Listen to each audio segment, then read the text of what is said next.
C'est Jack Carter qui vous parle. L'année dernière, au mois de mars, j'accompagne l'oncle Nick à sa banque. Wall Street, 1h de l'après-midi. Nous nous frayons difficilement un passage parmi les spéculateurs amassés devant le Stock Exchange. Tout à coup, une femme tombe sur le trottoir et s'évanouit. On se précipite. Ça doit être une congestion. Alors, écartez-vous, alors. Non, mais dites donc, vous avez fini de me marcher sur les pieds? Quoi, mais je ne vous marche pas sur les pieds, qu'est-ce que c'est? Si, monsieur, et vous n'êtes qu'un voyou. Je vous, un grossier personnage. Oh, quel... Ils se battent. Mais séparez-les. Voilà un policeman. Les uns portent secours à la pauvre petite femme évanouie, les autres essaient de séparer les deux hommes qui se battent. Troisième coup de théâtre, un employé sort en hurlant du rez-de-chaussée de Stark, l'agent de change. Oh, monsieur Carter, c'est celle qui vous envoie. Regardez cet homme là-bas qui s'en va tranquillement avec sa serviette sous le bras. Oui. Il vient de nous voler un paquet de titres. Vite, vite, arrêtez-le. Une seconde, s'il vous plaît. Hé, là-bas. Oui, vous, monsieur. Vous désirez? Police. Pouvez-vous venir une seconde par ici, je vous prie? Et monsieur, que signifie ce... Des titres ont été volés. Venez. Jamais de la vie. Policeman, voulez-vous m'accompagner avec ce monsieur? Volontiers, monsieur Carter. Allez-vous, suivez-le. Dieu soit loué, monsieur Carter, vous l'avez rattrapé. Ainsi, McLean, vous accusez monsieur de vous avoir volé des titres. Oui, monsieur Carter. C'est-à-dire... Quoi? Ça, par exemple, c'est extraordinaire. Mais qu'est-ce qui vous prend? Eh ben... C'est lui et c'est pas lui. Expliquez-vous. L'homme qui nous a volés avait le chapeau de monsieur, son pardessus, ses chaussures jaunes, sa serviette noire. Mais il n'avait pas sa moustache. Enfin, cet homme est fou! Ah, pas du tout, monsieur, je ne suis pas fou. J'affirme que c'est vous qui avez commis le vol. Mais vous n'aviez pas de moustache. Alors elle a poussé pendant que je traversais la rue. Ah non, cette moustache est fausse. Je veux tirer dessus. Oh, non, c'est insensé. Laissez-moi, je veux tirer dessus. Ah, si vous y touchez, je vous demanderai des dommages et intérêts. Allons, McLean, calmez-vous. Il n'est pas nécessaire de tirer sur cette moustache, voyons, on voit bien qu'elle est naturelle. Il y a méprise, voilà tout. J'aime vous l'entendre dire. Au revoir, messieurs. Une seconde, je vous prie. Vous dites, McLean, que monsieur est habillé exactement comme l'était votre voleur. Exactement. Il avait la même serviette de cuir noir. Puis-je vous demander, monsieur, de bien vouloir ouvrir cette serviette? Comment? En voyant ce qu'elle contient, nous serons fixés. Mais monsieur, je refuse de me prêter à une pareille comédie. Je suis un honnête homme, moi, et pas plus tard que tout de suite, je vais porter plainte. Ouvrez votre serviette ou je vous embarque au poste. Mais c'est vous qui l'aurez voulu. Voilà, monsieur. Il y a bien le paquet de titres, n'est-ce pas? Non, je ne vois que des livres. Ce sont même des bibles. Eh oui, des bibles, pour prier le bon Dieu. Je viens d'aller les chercher chez un monsieur Stockway, au 125 de la 31e rue. Il a bien voulu en faire cadeau à l'armée du salut, où je travaille. Je rentrais au quartier général quand vous m'avez scandaleusement arrêté. Je m'appelle Murdoch. Ah, monsieur Murdoch, je vous fais toutes mes excuses. Je les accepte. Au revoir, messieurs. Encore une seconde, monsieur Murdoch, je vous prie. Quoi, cette farce n'est pas encore finie? Non, monsieur. J'ai même l'impression qu'elle ne fait que commencer.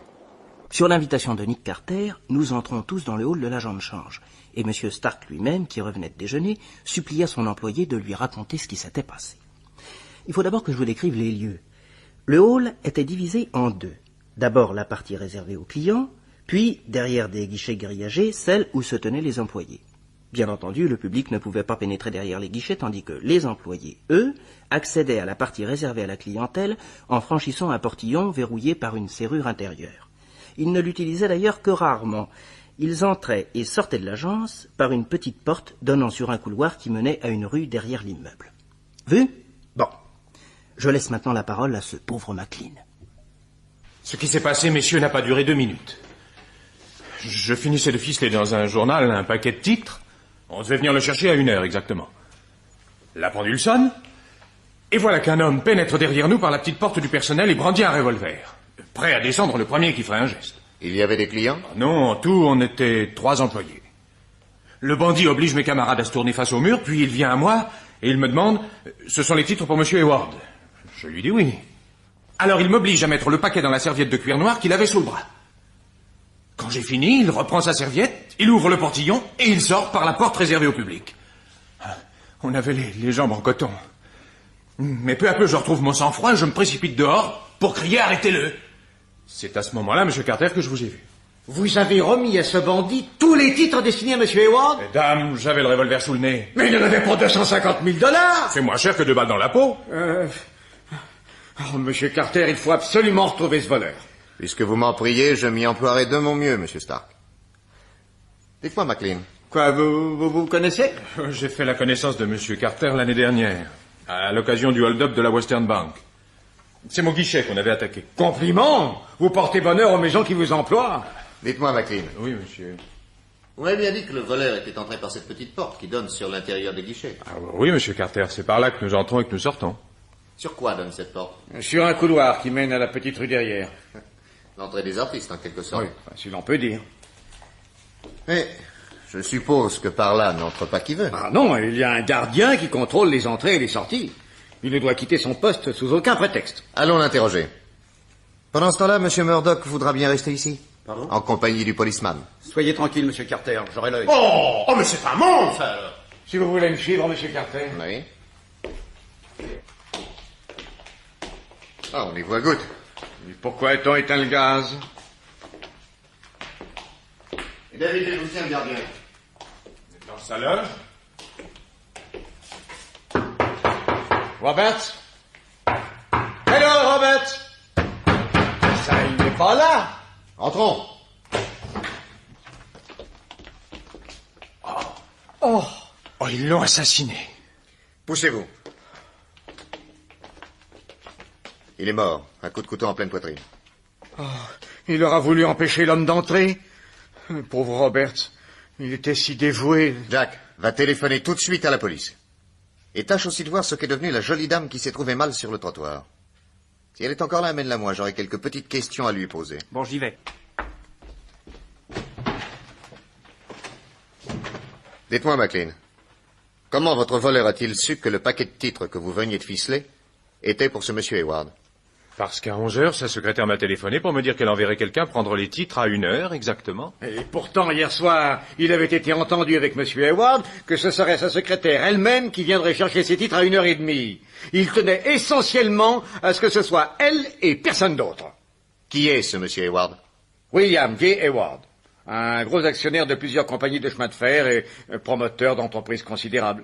Oh, mais je le connais très bien, c'est un des plus puissants de Wall Street. Nous faisons partie du même club. Mais quand lui avez-vous vendu ces titres? Et hier soir, après la clôture du marché. Et ce sont des titres nominatifs? Malheureusement non, ils sont au porteur et facilement négociables. Ah. Où la vente a-t-elle été conclue? Dans le bureau de M. Hayward à Wall Street. Ah, bah, il y avait un témoin. Uniquement sa secrétaire. Elle est à son service depuis 25 ans et il a en elle une extrême confiance. Il tenait au plus grand secret sur ses achats de titres. Et quand vos employés ont-ils connu cette transaction? Ce matin à 10h. Bah, pourquoi pas hier soir? Mais parce que l'affaire a été conclue assez tard et je suis rentré directement dîner chez moi. Donc, l'assassin n'a pas pu connaître l'achat de ces titres par l'indiscrétion d'un de vos employés. Pour un hold-up de ce genre, il faut une sérieuse préparation. Et l'on ne montera pas de l'idée que l'attaque a été combinée cette nuit entre plusieurs complices. D'abord, la dame qui a fait semblant de se trouver mal. Puis l'homme qui a cherché querelle à un autre pour attirer les policemen pendant que se commettait le vol. Enfin, peut-être ce monsieur Murdoch. La similitude de costume me semble une excellente astuce pour entraîner les poursuivants sur une fausse piste. Voilà, j'ai prévenu la police. Quant à la dame qui s'était trouvée mal, elle a disparu. Un médecin qui passait l'a examinée, il est, paraît-il, convaincu que c'était une simulatrice. Ah, voilà qui confirme mes suppositions. Ah, il y a ici la secrétaire de M. Hayward qui vient chercher les titres. Eh bien, qu'elle entre. Bonjour, mademoiselle Hills. Bonjour, monsieur Stark. On vient de me mettre au courant de ce qui s'est passé, c'est épouvantable. Ce matin, M. McLean a reçu de vous, mademoiselle, un coup de téléphone lui disant que quelqu'un viendrait de votre part, à 1h exactement, prendre les titres destinés à M. Hayward. Mais... Qui avez-vous envoyé? Mais monsieur, je n'ai envoyé personne. Je n'ai pas téléphoné. Je devais venir moi-même prendre ces titres à 1h30. Me voici. Je me suis laissé dire qu'à part votre patron, vous étiez la seule à connaître cette transaction. Excusez-moi, mais monsieur Hayward a pu en parler à quelqu'un d'autre. C'est ce que nous lui demanderons. Je pense que M. Stark va l'informer de ce qui s'est passé. Oui, je cours immédiatement à son bureau. Et l'homme à la serviette, monsieur Carter, qu'allez-vous en faire? C'est pas encore. Puis-je conférer quelques instants avec mon collaborateur? Oui, volontiers, entrez dans mon bureau. Merci.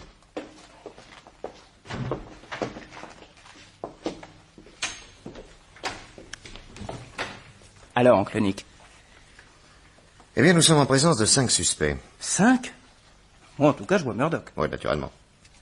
Mais attention, la similitude de costume peut être l'effet d'un hasard.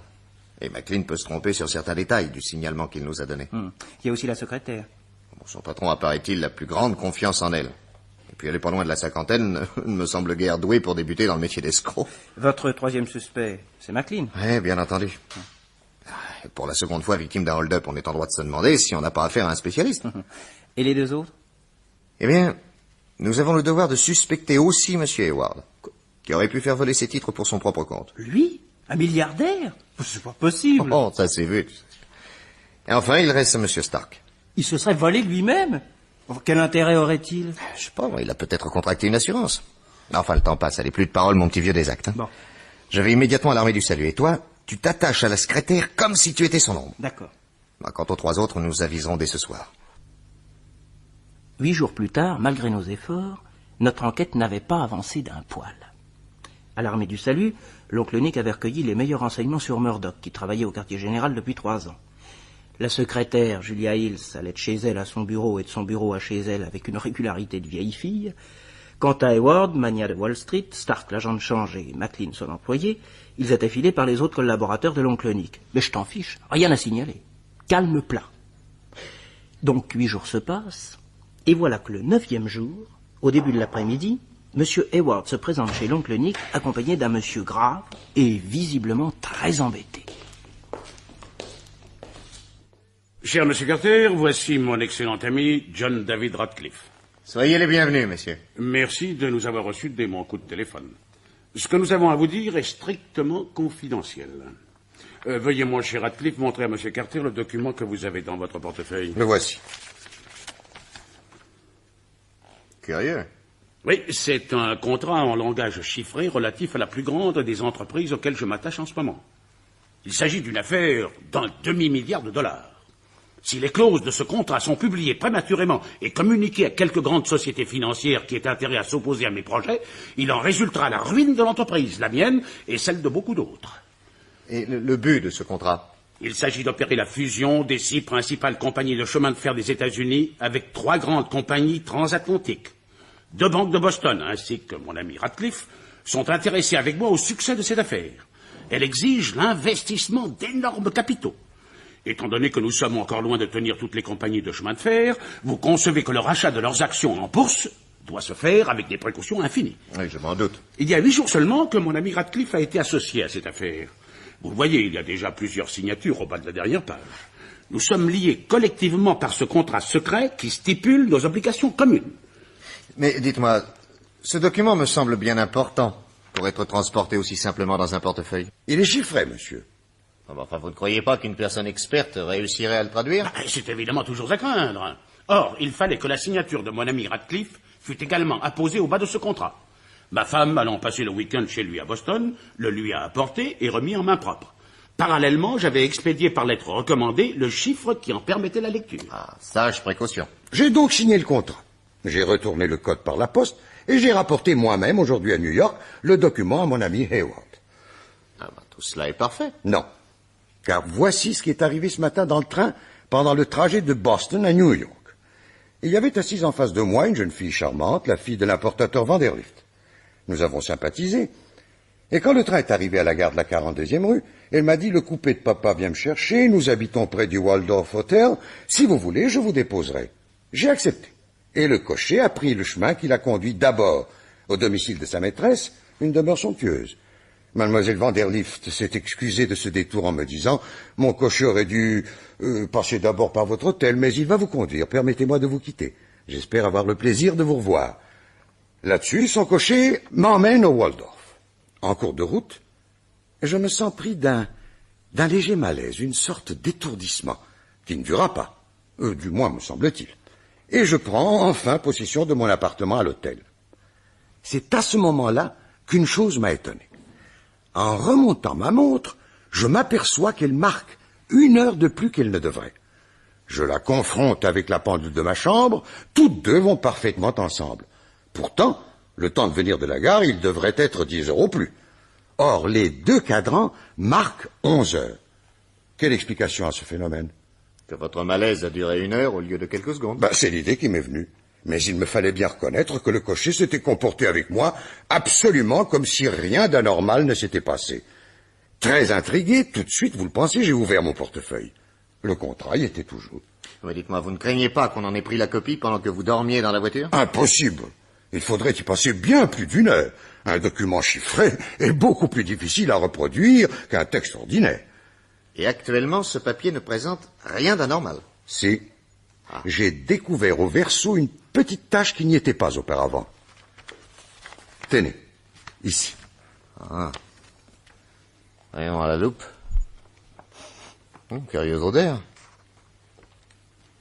Messieurs, vos craintes sont hélas parfaitement justifiées. C'est-à-dire? Tenez, sentez cette tache. Pardon. C'est du collodion, dont on se sert en photographie. Il n'y a plus aucun doute, on a photographié ce contrat. Et l'épreuve est entre les mains de la pseudo mademoiselle Vandercliff et de ses complices. Mais c'est la catastrophe. Attendez. Ils n'ont pas la clé du chiffre. À première vue, elle me semble passablement difficile à deviner. Il leur faut bien 2 ou 3 jours pour s'en sortir.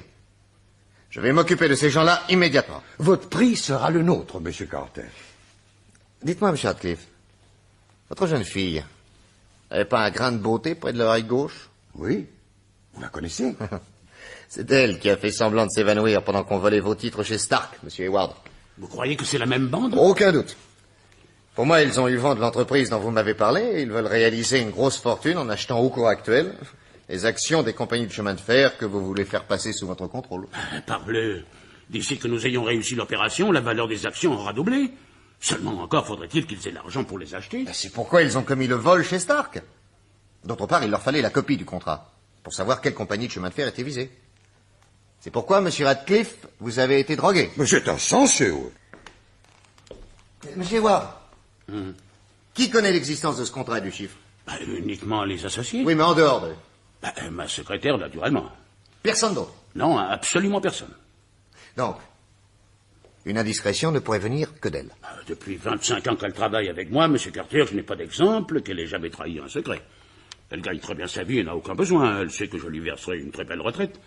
Ce n'est donc pas l'argent qui pourrait l'inciter à agir malhonnêtement. Et l'amour? Oh, pauvre fille. Elle ne s'est jamais intéressée aux hommes.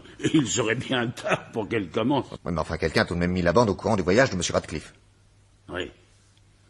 Mais qui? Oui. Qui? À la suite de ce rebondissement du drame de Wall Street, l'oncle Nick me demanda de surveiller de plus près encore Julia Hills, la secrétaire de Hayward. Elle habitait un petit appartement au premier étage d'une maison de Leighton Square. Le rez-de-chaussée était occupé par la propriétaire, la vieille demoiselle Bisbee, que je suis allé interroger le soir même. Vous êtes de la police? Ah ben, c'est la première fois en 40 ans, m'entendez-vous? La première fois qu'un policier met les pieds ici. Je suis ravi de ce privilège, madame. Appelez-moi mademoiselle, j'y ai droit. Ainsi, mademoiselle, vous logez Julia Hills. Mon Dieu, qu'est-ce qu'elle a fait? Rien du tout, au contraire. Elle est proposée pour un prix de vertu. Je procède à l'enquête d'usage. Ce sera pour elle une si belle surprise que je vous demande surtout de ne pas lui parler de ma visite. Regardez-moi, je suis un tombeau. Je m'en doutais. Un petit whisky? Volontiers.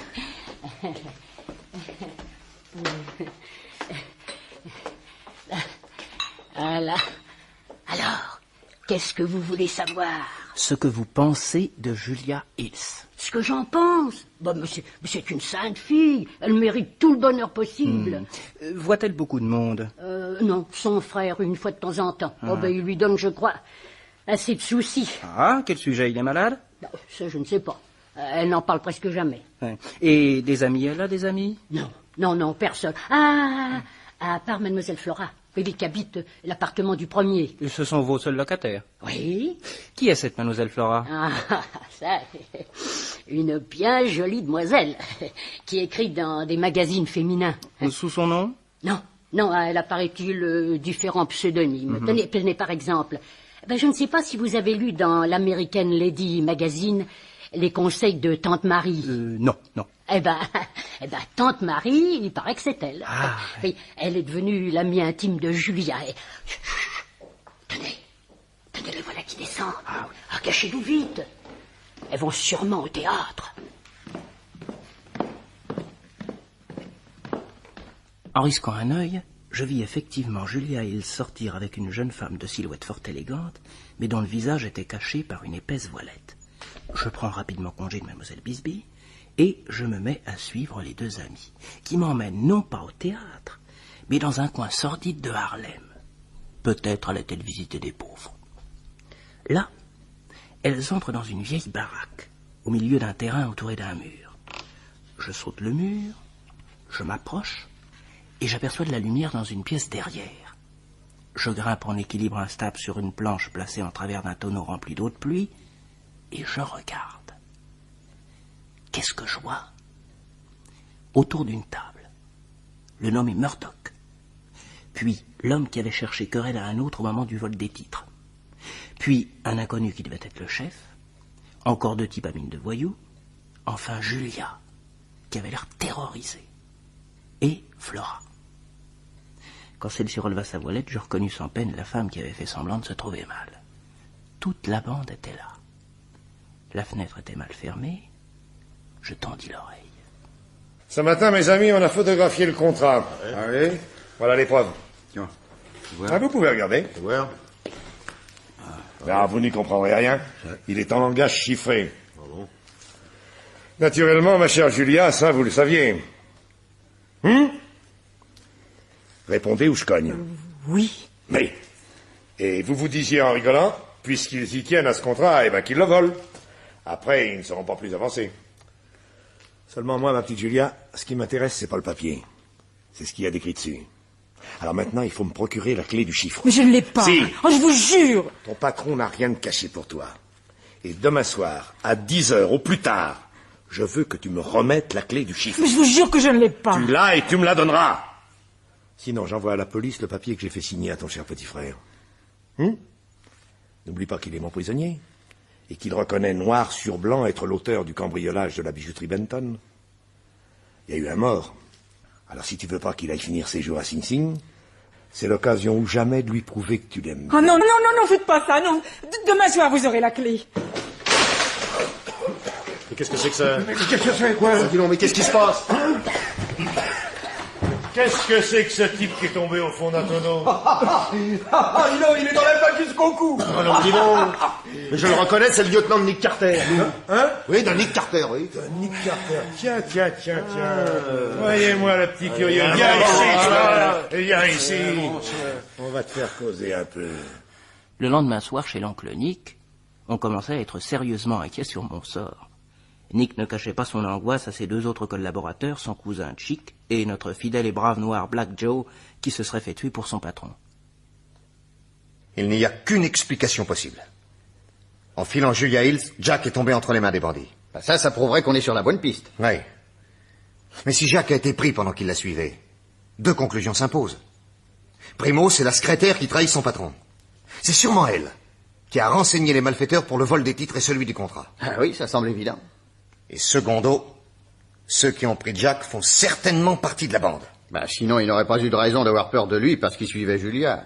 Moralité, on est sur la bonne voie, et Julia est une garce. Je vais aller lui dire 2 mots, moi.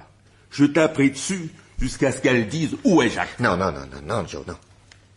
C'est sur elle que reposent maintenant toutes nos chances de succès. Ce serait une bêtise de nous découvrir. Écoutez, vous 2, vous allez prendre désormais Julia en filature. Peut-être vous mènera-t-elle jusqu'à l'endroit où Jack est séquestré. Qu'est-ce que c'est? C'est un cocher qui vient avec un mot de Monsieur Hayward. Donnez, Joseph. Merci. Cher monsieur, j'essaie vainement de vous téléphoner. Votre appareil serait-il en réparation? Il y a du nouveau.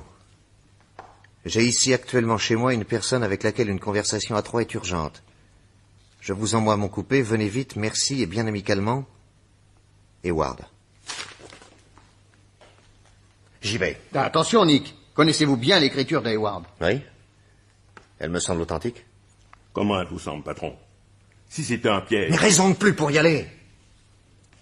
Tu vois, j'ai même l'impression que cette écriture est admirablement imitée. Joseph, mon pardessus et mon chapeau. Bien, monsieur. Patron, je vais avec vous. Non. Tu files Julia Hills avec Chic. Quant à moi, t'inquiète pas, va, j'ai tout ce qu'il faut pour me défendre. J'ai pas confiance. Ces gens-là sont des assassins. S'ils vous tuaient... Mais n'aie pas peur. J'ai comme un vilain pressentiment. Mais si c'est un piège, c'est l'occasion ou jamais d'en profiter. Va-t-il, je préfère une certitude aux questions sans réponse. Le pardessus et le chapeau de monsieur. Merci, Joseph. À bientôt, mes amis. À bientôt, patron. À bientôt, patron. Enfin, j'espère.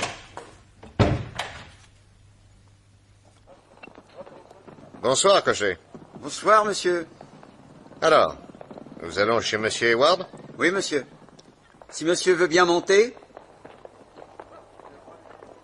Il ne fait pas chaud, hein? Que monsieur lève bien les glaces. Oui. Vous avez raison, mon ami. Le temps s'est mis au froid.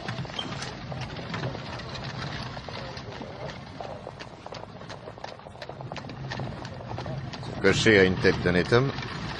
Ça devrait m'inquiéter, ça. Bon. Après tout, ce coupé est tellement luxueux qu'en fin de compte, pourrait bien appartenir à cet excellent Hayward. Qu'est-ce que j'ai? Je me sens crever ce soir. Mais qu'est-ce qui se passe? Oh, le sommeil. Ah oui, un petit sommeil. Oh non, mais est-ce que j'ai sommeil?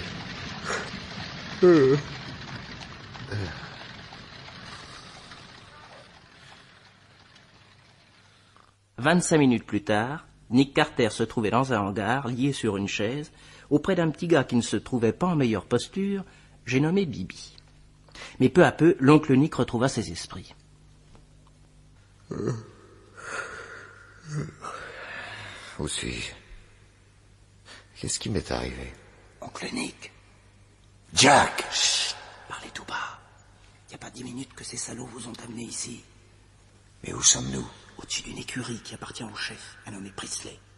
Il a un coupé truqué et un cocher qui s'est travaillé. C'est-à-dire? Il y a sous le siège du cocher une cornue qui contient un gaz soporifique. Un tube en caoutchouc va de la cornue à l'intérieur du coupé. Quand la voiture démarre, le cocher tourne un robinet et peu à peu le client s'endort dans les bras de Morphée. Ouais, c'est pas bête. Mais toi, comment t'ont-ils pincé? Je suis tombé dans un tonneau, oui, je vous raconterai. Et alors tu les as dénichés en filant Julia Hills? Oui, mais moi je leur ai raconté que c'était Murdoch que j'avais suivi. Bah tu as très bien fait. J'ai lancé Chick sur les traces de Julia. Si elle revient ici, il y a de l'espoir. Formidable. Quoi? Elle doit revenir ici ce soir apporter la clé du chiffre pour qu'il puisse lire le document. Oh, Dieu est avec nous. Chut, attention, on vient.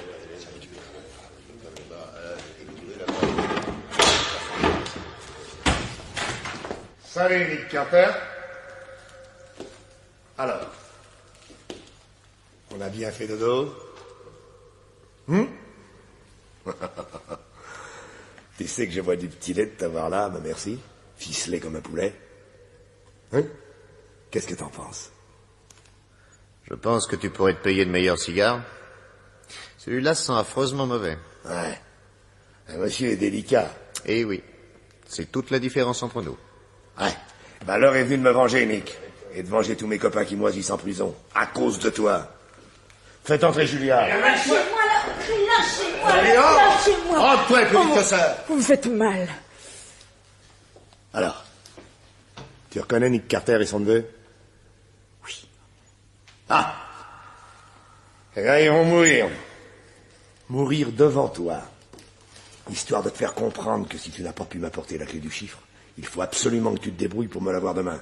Sinon, demain, ton frère subira le même sort que ces deux gentlemen. Regarde bien.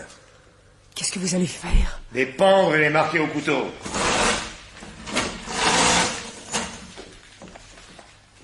Voilà. Allez, Morton, Johnny, apportez-moi les cordes.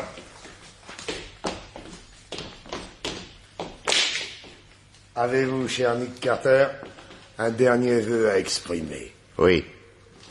Ta cravate est ridicule. Ne la mets plus jamais. Ouais. Eh bien, en attendant, nous, on va t'en mettre une. Une belle. Une solide. Ah, on n'a pas regardé à la dépense. Allez, faites-les monter sur ces caisses. Allez! Ah! Bon.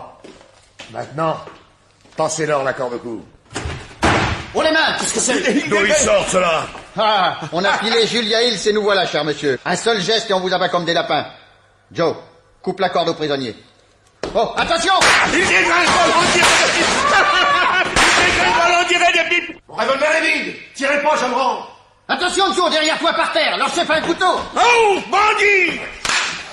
Oh! Il a son compte. Oui, et ses petits copains aussi. Allez, achève de nous détacher, Chick. Voilà, patron. Eh ben, sans vous, mes petits vieux, on était bien fichus. Merci. Et voilà comment s'est terminée l'affaire des bandits de Wall Street. On a retrouvé dans la baraque les titres volés, et toute la bande a fini en prison. Le chef qui avait assassiné le gardien Roberts a eu droit à la chaise électrique. Quant à Julia Hills, en raison de ses bons et loyaux services, elle a bénéficié du pardon de M. Hayward. Et comme d'usage, après chaque victoire, l'oncle Nick et moi, on s'est mis au piano, et on a joué à 4 mains notre petit cakewalk favori.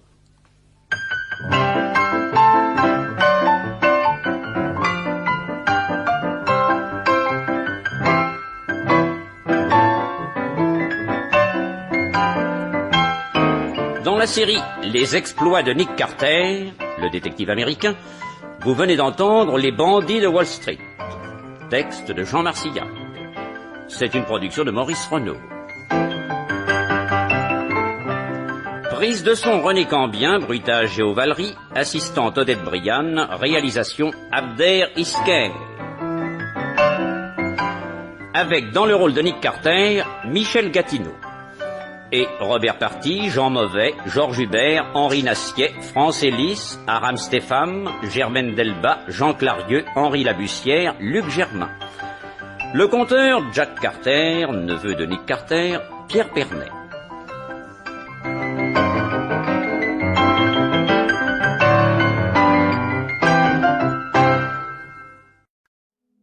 I see how tired you are,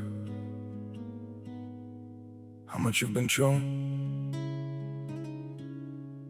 And I can't keep being the reason you cry. I can see it in your eyes now, all the nights you couldn't sleep, all the times you stayed and fought for us while I couldn't keep. You gave more than I could offer, held on stronger than I did. And it breaks me just to know that I'm the reason you feel this. You deserve better than me. You deserve someone who stays. You deserve better than me. Someone who won't make you break. I can watch you fall apart just to keep you by my side. So I'll be the one to leave, even if it hurts inside. I don't want your love to suffer, don't want tears to be the cost. If loving me keeps hurting you, then I'd rather let you go. You deserve better than me. You deserve someone who stays. You deserve better than me. Someone who won't make you break. I can watch you fall apart just to keep you by my side. So I'll be the one to leave, even if it hurts inside. Maybe one day you'll be happier in a way I couldn't be, and I'll smile through all the pain, knowing you're finally free. You deserve better than me. You deserve someone who stays. You deserve better than me. Someone who won't make you break. I can watch you fall apart just to keep you by my side. So I'll be the one to leave, even if it hurts inside.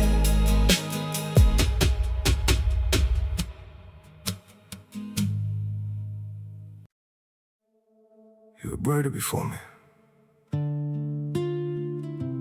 lighter, freer. I don't want to be the reason you forgot who you are. You used to laugh a little louder, used to shine without a doubt. Now I see you growing quieter every time we're falling out. You gave pieces of your whole self just to keep us from the end. but I never wanted loving me to cost you who you've been. Go be you again, be free again, be the girl you used to be. Go be you again, be free again, don't lose yourself in me. You don't need to stay and fight, you don't need to break for us. If loving me means losing you, then leaving is enough. I don't want your heart to carry all the weight I couldn't hold.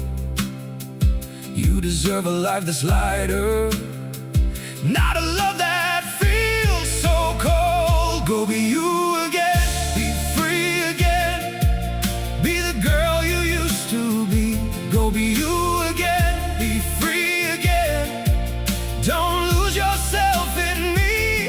You don't need to stay and fight, you don't need to break for us. If loving me means losing you, then leaving is enough.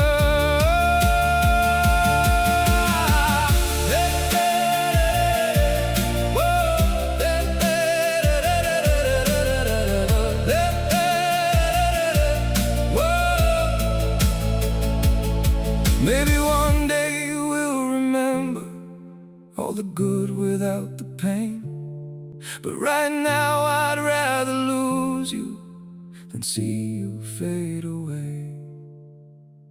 Go be you again, be free again, be the girl you used to be. Go be you again, be free again, don't lose yourself in me. You don't need to stay and fight, you don't need to break for us.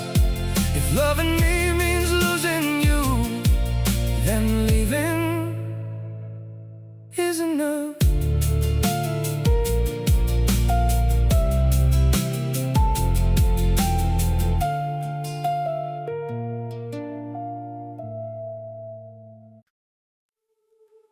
If I could,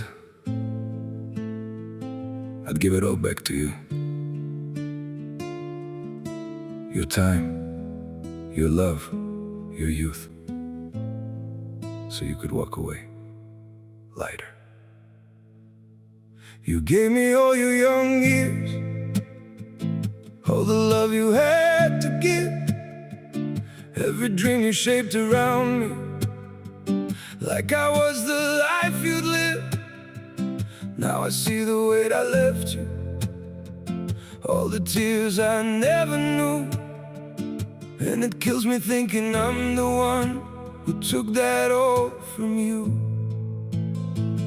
I'd give it back, I'd give it back, every moment that you lost. I'd give it back, I'd give it back, every tear it ever cost, so you can walk away from me with a heart that's not this torn. Forget my name, start again, find a love that feels like home. If I could undo the memories, take the pain out of your past, I would trade it all in seconds just to see you smile again.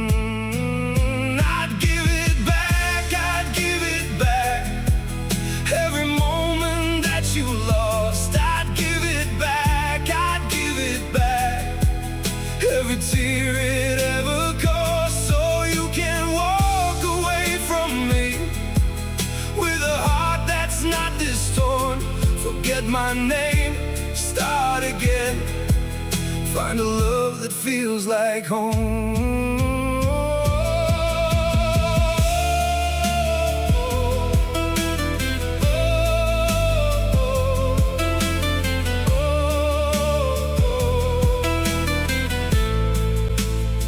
Maybe someday you'll be happier with somebody good and true, and I'll stay behind in silence, knowing that I lost you. I'd give it back, I'd give it back,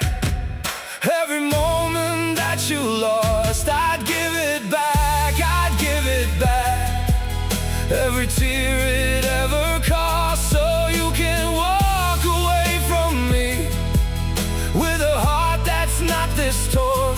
Forget my name, start again. Find a love that feels like home.